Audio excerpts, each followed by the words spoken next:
Flashback. Usually நமக்கு வந்து 65 to 70% போகலாம் யூஸ்வலி ஓவரால். ஏன்னா உலகம் பூராவே வந்து அமெரிக்காலாம் 42% 45% தான். 60 கிராஸ் பண்ணாலே டீசென்ட் போலிங் தான். ஐ திங்க் நமக்கு இந்த முறை 80% அந்த மாதிரிலாம் போகுதுன்னா சம்திங் இஸ் ஹேப்பனிங், ஏதோ நடக்குதுன்னு அர்த்தம். ஏன்னா இருக்கிற அரசு தொடரும்னு 80% போட மாட்டாங்க. ஸோ அதுலேருந்து புரிஞ்சுக்கலாம். A few moments later. ஒரு பத்திரிகையாளர் பல தேர்தல்களை பார்த்துருப்பீங்க. மற்ற தேர்தலுக்கும் இந்த தேர்தலுக்குமான ஒரு வித்தியாசம் அப்படிலாம் எதுவும் கிடையாதுங்க. 5 ஆண்டுகளுக்கு ஒரு முறை வந்து போகிற ஒரு தேர்தல் தான் இது. அப்படிலாம் ஒன்றும் எந்த தேர்தலுமே அப்படி கிடையாது. இதுவரைக்கும் இல்லாத தேர்தலில் இதுவரை தமிழ்நாடு சந்திக்காத தேர்தல்லாம் அப்படிலாம் ஒன்றும் சொல்ல முடியாது. என்ன சொல்ல போனால் இதில் வந்து இந்த தேர்தலில் வந்து ஆரவாரங்கள் பெரிய அளவில் இல்லைன்னு தான் நம்ம சொல்லணும். ஆகவே இது 5 ஆண்டுகளுக்கு ஒரு முறை வந்து போகிற ஒரு தேர்தல், அவ்வளோதான். அதை தாண்டி இந்த தேர்தலில் புதுசாக பார்க்குறதுக்கு ஒன்றும் கிடையாது. இது 5 ஆண்டுகளுக்கு ஒரு முறை வந்து போகிற யூஸ்வல் எலெக்ஷன் தான் இது. 1 hour later.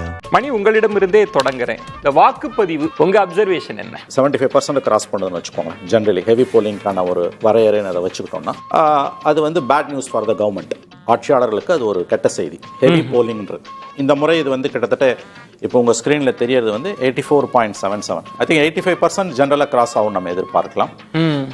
கடந்த கால நிகழ்வுகளின் அடிப்படையில் பார்க்கும் பொழுது, வரலாற்றின் அடிப்படையில் பார்க்கும் பொழுது, ஏன்னா நிகழ்காலத்தை புரிந்து கொள்வதற்கும் எதிர்காலத்தை கணிப்பதற்கும் நமக்கு வரலாற்று அறிவு தேவை.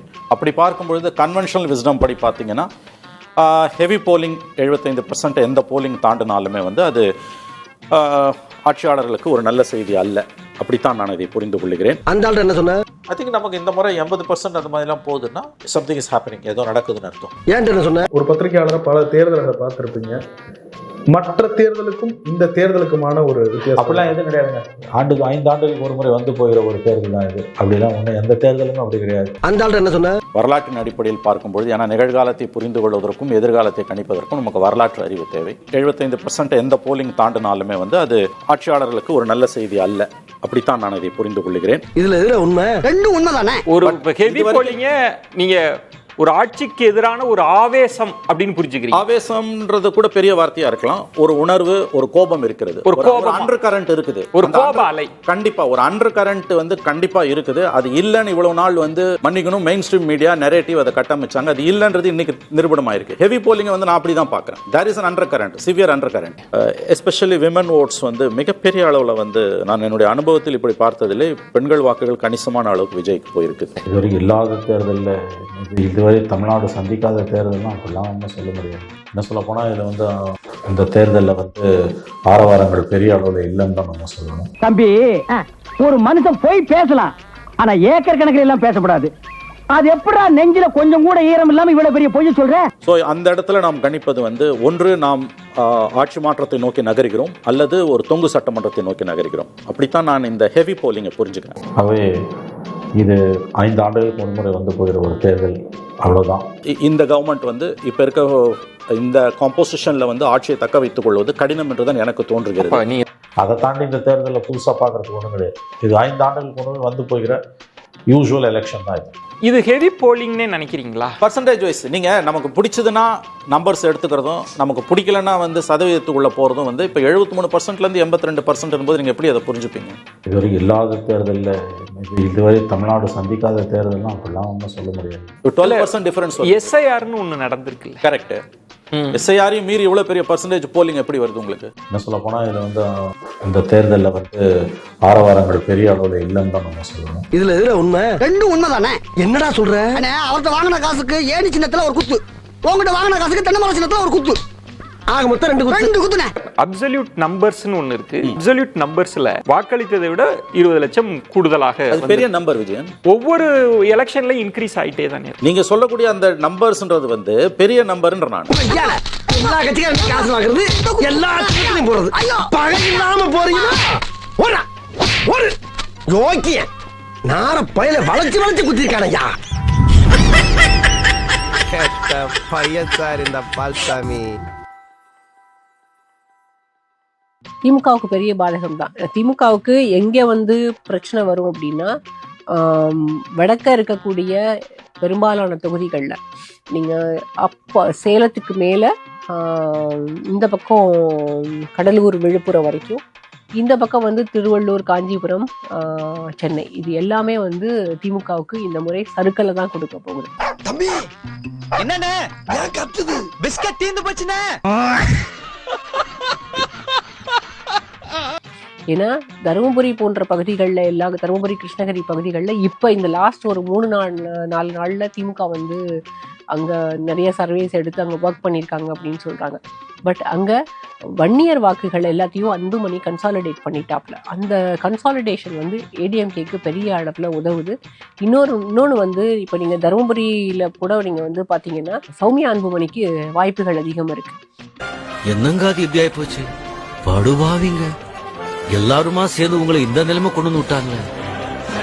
அதே போல் இங்கே பெண்ணாகரத்தில் காங்கிரஸ் வந்து கடைசி நேரத்தில் தான் அவரை கேண்டிடேட்டாக போட்டு அவர் புதியவர், கட்சிக்கே புதியவர், திமுக தான் அங்கே அவருக்காக ஒர்க் பண்ணுறாங்க.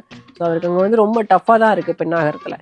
இங்கே இந்த பக்கம் வந்து விழுப்புரம், கடலூர் இந்த பகுதிகள் எல்லாமே விசிகாவுக்கு பெரும்பாலான தொகுதிகளில் அவங்களுக்கே வந்து ரொம்ப பெரிய வெற்றி வாய்ப்பு இருக்கிறதாகலாம் தெரியல.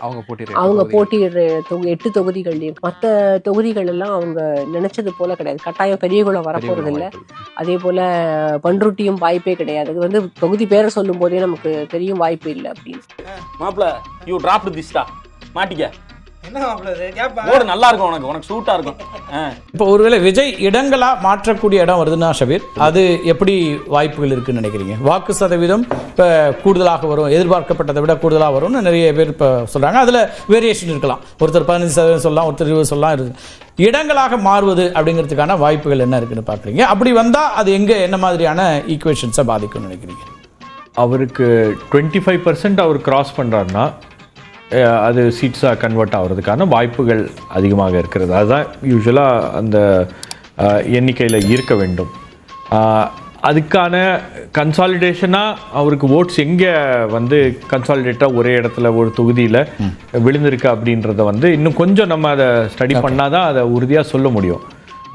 ஆனால் உங்களுக்கு சென்னையில் அவங்க நல்லா பெர்ஃபார்ம் பண்ணியிருக்காங்க. இப்போ இதயா சார் சொன்ன மாதிரி சென்னையில் அவங்க 30 கிராஸ் பண்ணுறாங்க அப்படின்னா நிச்சயமாக அது வந்து சீட்ஸ் கன்வெர்ட் ஆவதற்கான அத்தனை வாய்ப்புகளும் இருக்கிறது. ஓகே, இப்போ இதில் ஒரு விஷயம், அதாவது ஏர்லியாக போய் ஓட்டு போடுறவங்க வந்து அவங்க ஏர்லியாக போய் போட்டு முடிச்சிடலாம் ஒரு வேலை அப்படின்னு நினைக்கிறதும் அதில் ஒரு இன்டென்ட் இருக்குன்னு பார்க்குறாங்க. ஓகே, அது வந்து நீங்க சொல்றது வந்து இளைஞர்கள்ட்ட அந்த இன்டென்ட் இருக்கலாம், மற்றவங்க வழக்கம் போல இருக்கிறதானே நீங்க சொல்றீங்க.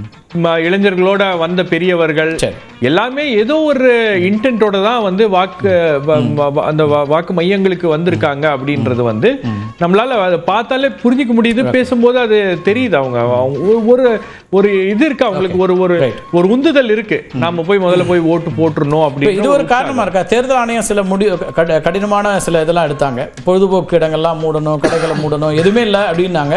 அதாவது திருச்சி மாதிரி இடங்கள்ல சொல்றது என்னன்னா, நிறைய பேர் வந்து உடனே இங்கே வந்துட்டாங்க போயிட்டாங்க அப்படிங்கிற ஒரு இடத்தையே சொல்கிறாங்க. அதாவது 3:30 மணி 4 மணிக்கு மேலே பெரிய அளவுக்கு கூட்டம் இல்லாத ஒரு சூழலாக இருந்துச்சு அப்படிங்கிறாங்க. இல்லை, இங்கே சென்னையிலேயே அது அப்படிதான் இருந்துச்சு. சென்னையிலேயே உங்களுக்கு வந்து ஒரு 4 o'clock அப்புறம் பார்த்தீங்கன்னா நான் பல பூத்லாம் ரவுண்ட் போய் பார்த்துட்டு வரும்போது ரொம்ப கம்மியான ஆட்கள் தான் இருந்தாங்க. இப்போ விஜய் அவர்கள் ஒருவேளை இப்போ அது வந்து இடங்களாக மாறுகிறதுனா அவருக்கான வாய்ப்புகள் அர்பன் ஏரியாவில் இருக்குன்னு பார்க்குறீங்களா, ரூரலா, அல்லது என்ன விதமான விஷயங்களாக இருக்கலாம்னு நீங்கள் பார்க்குறீங்க? இல்லை, என்னை பொறுத்த வரைக்கும் அர்பன் ஏரியாஸில் ஒரு வாய்ப்பு இருக்கு. அது ஃபர்ஸ்ட் கேட்டகரி. ரெண்டாவது உங்களுக்கு வந்து ஒரு சில ரூரல் ஏரியாஸ்லயும் வந்து வாய்ப்புகள் இருக்கிறது அப்படின்றது தான் தகவல். அவங்களோட ஸ்ட்ராங் கேண்டிடேட்ஸ், ஒரு நல்ல கேண்டிடேட் இருக்கக்கூடிய ஏரியாஸ், அதே போல இன்ஃப்ளூயன்ஷியலான கேண்டிடேட்ஸ் இருக்கக்கூடிய ஏரியாஸ், அதே போல ஒரு எலெக்ஷனை மேனேஜ் பண்ணணும் இல்லையா? இவங்க பல கேண்டிடேட்ஸ் வந்து எலெக்ஷன் வந்து கண்டெஸ்ட் பண்றாங்க. பட் அந்த எலெக்ஷனை மேனேஜ் பண்றதுக்கு டிவிகேலயே மேனேஜ் பண்ணிருக்காங்க. அந்த அளவுக்கு வலுவான ஆட்களும் இருக்காங்க. சோ அந்த மேனேஜ் பண்ண ஆட்களும் வந்து வலுவான ஆட்களும் வந்து அந்த அந்த இத புரிஞ்சிட்டாங்க அவங்க. இதெல்லாம் செய்யாம நம்ம ஒண்ணும் பண்ண முடியாது அப்படின்ற ஒரு கேள்வியும் இருக்கிறது. ஆனா அதெல்லாம் தாண்டி உங்களுக்கு வந்து டிவிகே இந்த அளவுக்கு ஒரு பெர்ஃபார்மன்ஸ் கொடுக்கிறது. இப்போ சார் பேசும்போது சொன்னார் அவர் 20% கிராஸ் பண்றது. 20% அப்படின்றது ஒரு ஸ்மால், 1 கோடி பேர் 20% அப்படின்றது உங்களுக்கு ஒரு ஹியூஜ் நம்பர். அப்ப அந்த 20% அப்படின்றத அச்சீவ் பண்றது வந்து ஒரு நியூ பார்ட்டி ஒரு 2 வருஷத்துல வந்து உங்களுக்கு அதை வந்து சாத்தியப்படுத்தி இருக்காங்க அப்படின்னா அது ஒரு பெரிய விஷயம் தான். இப்ப நேற்று வரை திமுக நாங்க கான்பிடென்டா இருக்கோம், மெஜாரிட்டி மார்க்கை கிராஸ் பண்ணிடுவோம் அப்படின்னு சொன்ன திமுகவுடைய அந்த பேச்சுல ஒரு மாற்றம் என்பது இருக்கிறது. அவங்களுக்கு வந்து உறுதியாக சொல்ல முடியல அவங்களால. அப்போ ஒரு இம்பாக்ட வந்து விஜய் ஏதோ ஒரு இடத்துல கிளியர் பண்ணாங்க. வித்தியாசமான கருத்துக்கள். தாவேக்காவுக்கு 20-21% வரைக்கும் ஓட் போகுது அப்படிங்கிறது ஒரு இல்ல, தொகுதிக்கு 5000 வாக்குகளை கூட வாங்க மாட்டாருங்க. எப்படி பாக்குறீங்க? அது முதல்ல யாருக்கு சோதனை கொடுப்பார்கள் இந்த கூடுதலான வாக்காளர்கள் தலைப்பு வச்சுட்டு, எந்த தலைப்பு கொடுத்தாலும் நாங்க தாவேக்காவையும் விஜயும் மட்டம் தட்டி பேசுறதுதான் இந்த ஒட்டுமொத்த டிபேட் அப்படின்றதுதான் ரெண்டு நண்பர்கள் நெறியாளர் நீங்க நெறிப்படுத்த வேண்டி வரும். அதுல சேர்ந்துட்டு அதான் பண்ணிட்டு இருக்கீங்க. சினிமா கேட்போம், மட்டமா கேட்போம், கேவலப்பா கேட்போம். இல்லங்க நானும் இல்ல சார், விளையாட்டு தான் நாங்க சொல்றேன். விளையாட்டு கேட்டாலும் இதான ரூல் தானே சார். கேட்போம் ஒண்ணும் இல்ல, சும்மா விளையாட்டு பேசுறோம்ப்பா.